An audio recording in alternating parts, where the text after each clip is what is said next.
Hai Takum adik-adik, jumpa lagi dengan Bang Jordan. Bersama-sama kita belajar untuk mengenal Tuhan Yesus melalui Alkitab kita. Mulai dari kitab Kejadian sampai kitab Wahyu. Nah, untuk adik-adik yang ketinggalan, adik-adik bisa ikut pelajaran-pelajaran sebelumnya dengan cari di YouTube Big Junior. Pelajaran pertama adalah apa itu Alkitab?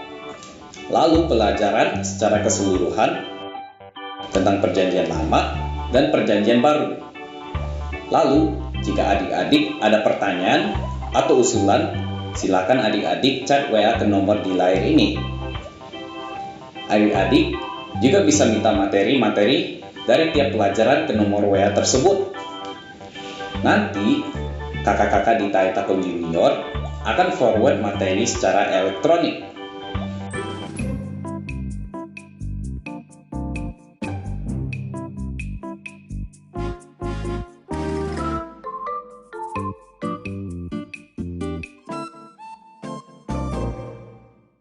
Are you ready to study? Let's check first. Do you have your Bible with you? Check. Do you have your pen or pencil? Check. How about your notebook? Check. Now, we want to focus when we study.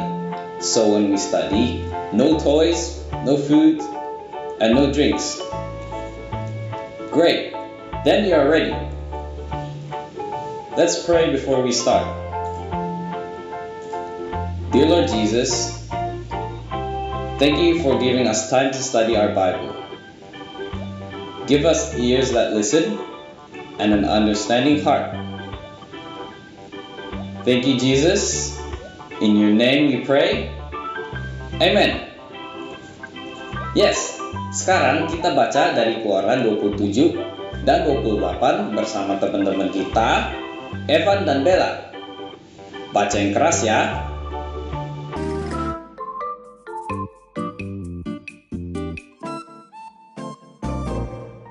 Salam teman-teman, Tali Takum. Keluaran 27 mengenai mezbah korban bakaran.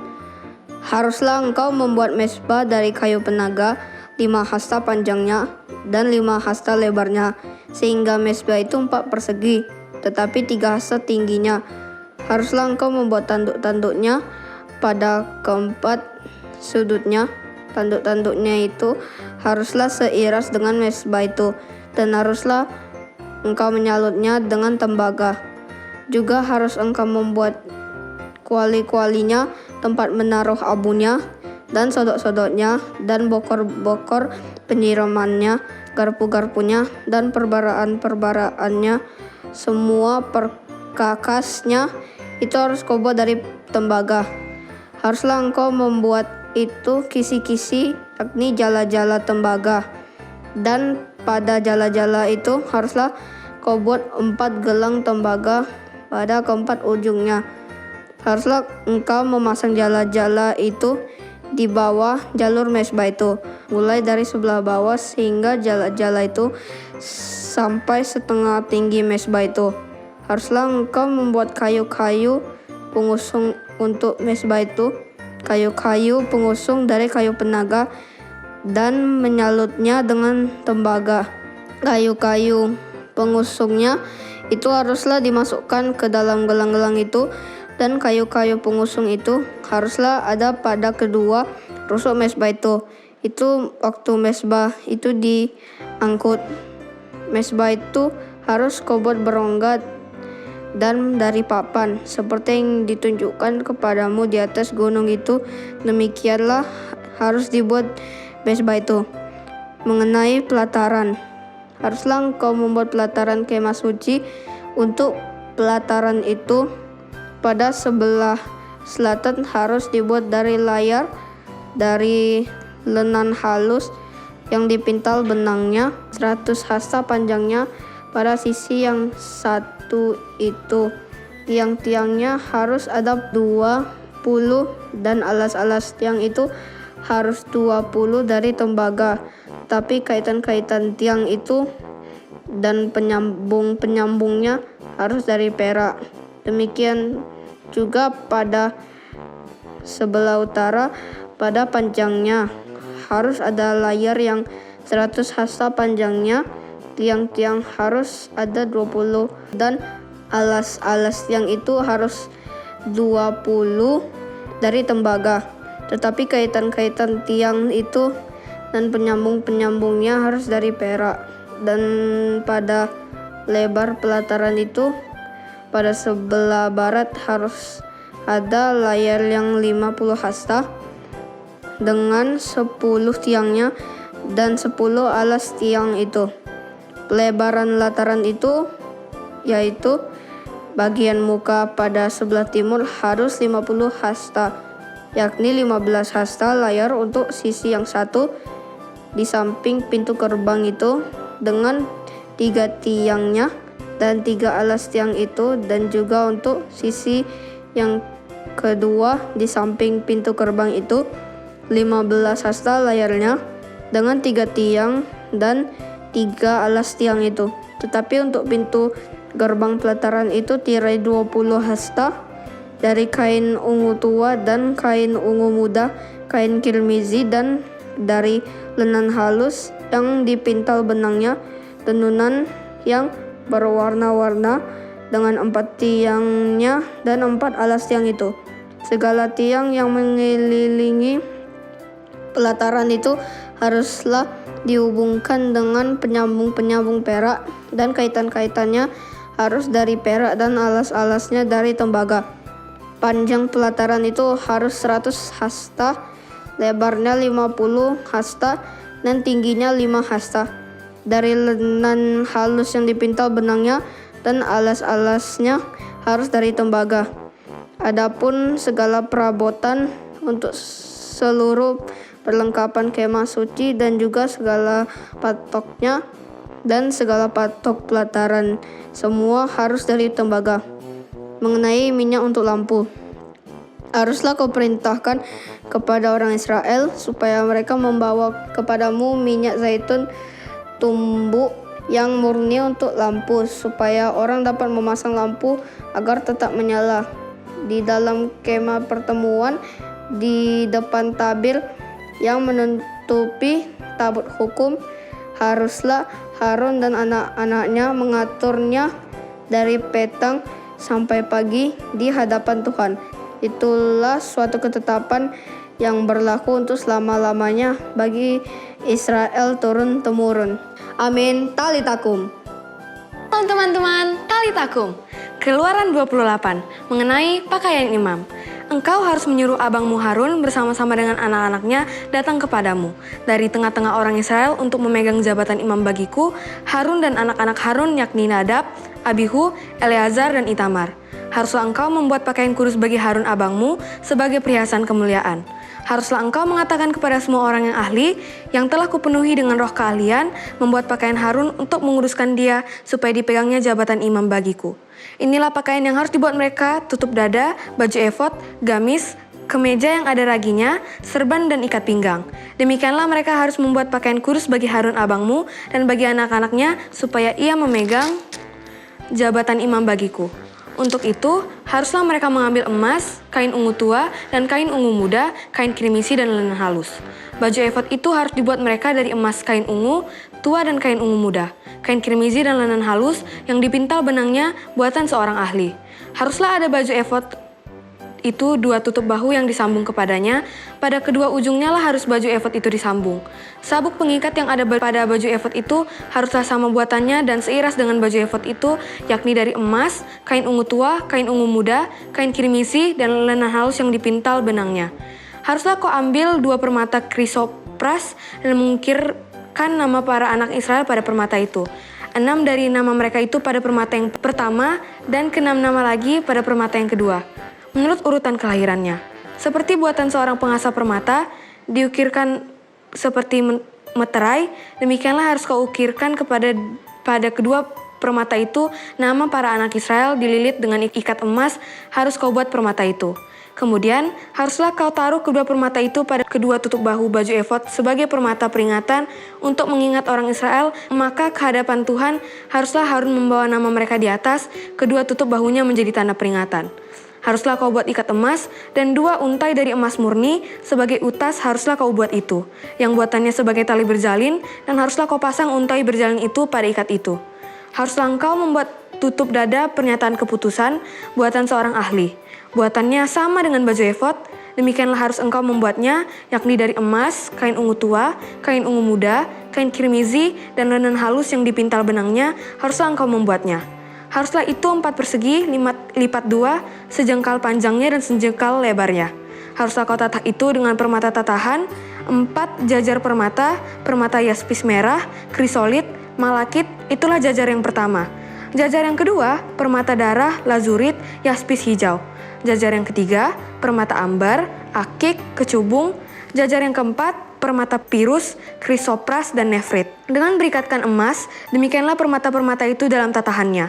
Sesuai dengan nama para anak Israel, permata itu haruslah 12 banyaknya, dan pada tiap-tiap permata haruslah ada diukirkan seperti meterai, nama salah satu suku dari yang 12 itu. Juga haruslah kau buat untuk tutup dada itu untai berpilin yang buatannya sebagai tali berjalin dari emas murni. Juga haruslah kau buat untuk tutup dada itu 2 gelang emas, dan kedua gelang itu harus kau pasang pada kedua ujung tutup dada. Haruslah kedua untai emas yang berjalan itu kau pasang pada kedua gelang itu pada ujung tutup dada. Kedua ujung lain dari kedua untai berjalan itu haruslah kau pasang pada kedua ikat emas itu, demikianlah kau pasang pada tutup bahu baju efod di sebelah depannya. Haruslah engkau membuat 2 gelang emas dan membubuhnya pada kedua ujung tutup dada itu pada pinggirnya yang sebelah dalam yang berhadapan dengan baju efod. Juga haruslah engkau membuat 2 gelang emas dan memasangnya pada kedua tutup bahu baju efod, di sebelah bawah pada bagian depan, dekat tempat persambungannya di sebelah atas sabuk baju efod. Kemudian, haruslah tutup dada itu dengan gelangnya diikatkan kepada gelang baju efod dengan memakai tali ungu tua sehingga tetap di atas baju efod, dan tutup dada itu tidak dapat bergeser dari baju efod. Demikianlah di atas jantungnya harus dibawa Harun nama para anak Israel pada tutup dada pernyataan keputusan itu apabila ia masuk ke dalam tempat kudus supaya menjadi tanda peringatan yang tetap di hadapan Tuhan. Dan di dalam tutup dada pernyataan keputusan itu haruslah kau taruh Urim dan Tumim, haruslah itu di atas jantung Harun. Apabila ia masuk menghadap Tuhan, dan Harun harus tetap membawa keputusan bagi orang Israel di atas jantungnya di hadapan Tuhan. Haruslah kau buat gamis baju efod dari kain ungu tua seluruhnya.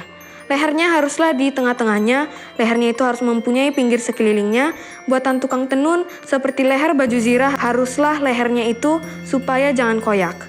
Pada ujung gamis itu, haruslah kau buat buah delima dari kain ungu tua, kain ungu muda, dan kain kirmizi. Pada sekeliling ujung gamis itu, dan diantaranya berselang-seling giring-giring emas.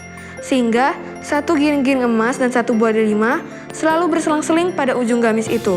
Haruslah gamis itu dipakai Harun apabila ia menyelenggarakan kebaktian, dan bunyinya harus kedengaran apabila ia masuk ke dalam tempat kudus di hadapan Tuhan, dan apabila ia keluar pula supaya ia jangan mati.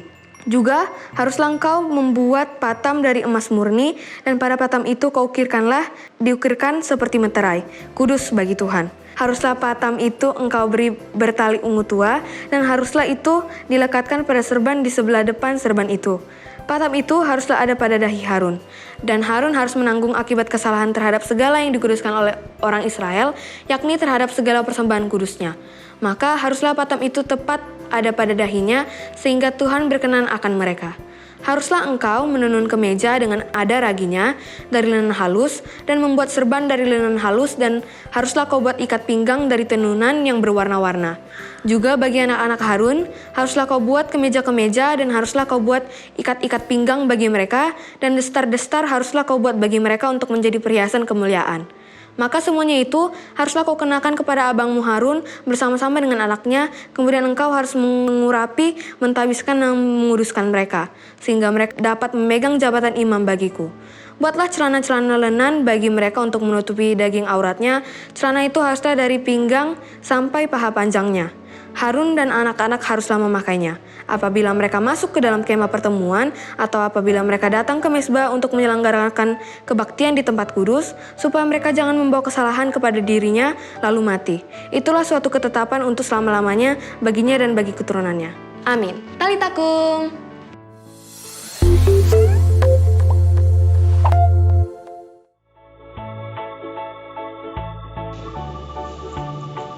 Oke adik-adik, ingat ya, dari pelajaran yang lalu kita sudah mengerti kenapa susah buat kita untuk mengerti waktu kita baca Alkitab. Mami Maya udah jelaskan kalau Alkitab itu kan ditulis ribuan tahun yang lalu. Jadi bahasa yang dipakai adalah bahasa zaman dulu. Ya, bahasanya berbeda dengan bahasa kita sekarang. Apalagi Perjanjian Lama di Alkitab itu ditulis pakai bahasa Ibrani kuno. Jadi, Alkitab yang adik-adik baca dalam bahasa Indonesia itu sudah diterjemahkan. Karena itu buat kita banyak sekali bahasa dan istilah yang kita gak ngerti. Tapi, kita selalu minta Roh Kudus untuk beri kita pengertian dan tuntunan ketika kita baca Alkitab. Firman Tuhan di Yakobus 1 ayat 5 berkata, "Tetapi apabila di antara kamu ada yang kekurangan hikmat, hendaklah ia memintakannya kepada Allah, yang memberikan kepada semua orang dengan murah hati dan dengan tidak membangkit-bangkit. Maka hal itu akan diberikan kepadanya." Nah, jadi tiap kali kita baca dan belajar Alkitab, kita doa minta hikmat dari Tuhan. Kita minta telinga yang mendengar Tuhan bicara, dan kita minta hati yang mengerti apa yang Tuhan kasih tahu pada kita. Kita juga doa minta kekuatan supaya kita bisa melakukan apa saja yang Tuhan perintahkan. Yes. Oke adik-adik, di Keluaran 27 dan 28 tadi kita mau mengerti bahwa Tuhan memberikan instruksi lanjutan kepada Musa. Instruksi tentang mendirikan mezbah korban bakaran, pelataran, minyak untuk lampu, dan yang paling penting adalah tentang tugas dan pakaian imam. Adik-adik, semua itu penting untuk ditaati umatnya. Kenapa? Tuhan itu kudus kan? Jadi, kalau ada yang tidak kudus dekat dengan Tuhan yang kudus, maka yang tidak kudus itu akan mati. Karena itu, Tuhan berikan aturan yang harus diikuti untuk melindungi umatnya, supaya tidak mati ketika Tuhan berdiam dekat di antara mereka. Nah, Tuhan itu selalu ingin diam dekat dengan umatnya. Jadi, adik-adik, peraturan dan perintah Tuhan itu diberikan pada kita supaya kita bisa dekat dengan Tuhan dan tidak mati atau celaka. Mengapa kita harus dalam hadirat Tuhan? Karena dalam hadirat Tuhan lah ada keselamatan dan kehidupan. Ingat, di luar Tuhan semua membawa kematian. Tetapi dalam Tuhan ada kehidupan dan kehidupan dalam segala kelimpahan. Nah, adik-adik, semua aturan itu sudah digenapi dalam Yesus Kristus. Artinya, kita sudah dibebaskan dari melakukan instruksi seperti ada dalam kitab Perjanjian Lama tadi. Membangun kemah, mendirikan mezbah, memotong korban hewan untuk bisa ada dan hadirat Tuhan. Semua sudah digenapi oleh Yesus. Dia yang jadi imam, dia yang jadi korban yang sempurna. Karena dia Tuhan, maka dia lakukan adalah sempurna. Artinya tidak perlu diulang-ulang lagi.